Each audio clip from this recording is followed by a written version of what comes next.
So as we're thinking through best practices of selecting the right assessment and the right assessments, we know that there are multiple things that are going to come into play. We have to be realistic with what our costs and where do budgets stand. How much time are we going to be able to have when we're wanting to balance that amount of time in the session and being able to get research participants in, and how many questions do we want to be able to cover? So when you look across many high impact factor journals, peer reviewed journals, looking at what NIH is putting out when they're talking about grant applications and publications in that route, and even going to our graduate assessment courses, there are a number of key strategies to think about that we have found have popping up across all of these reputable institutions.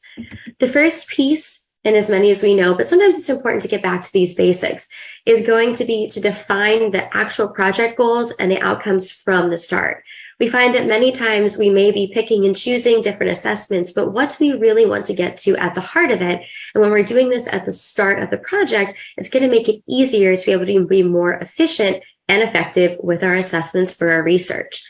Additionally, really identifying and taking a moment, what is the baseline data that we're going to need to document the change? Whether we're evaluating in clinical practice the impacts of outcomes and treatment, whether we're looking at other relationships and correlations or different predictions, what is going to be the baseline data that we're going to need to be able to show that change over time, and making sure that we have the products that are going to have the psychometrics to be able to reliably and validly do that.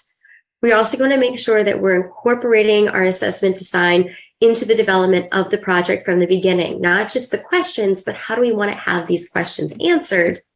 And of course, balancing efficiency with effectiveness. Is there going to be that trade-off where we might end up utilizing screeners, but we're not able to get the in-depth questions answered? And really that's where, as we're thinking through what are the outcomes that we want to get, are we okay with a few items, or is it going to be important for us to have a more in-depth assessment that we can really drill into deeper facets of whatever the constructs are that we're wanting to measure and look at, and the outcomes that we're wanting to have when we look at our data?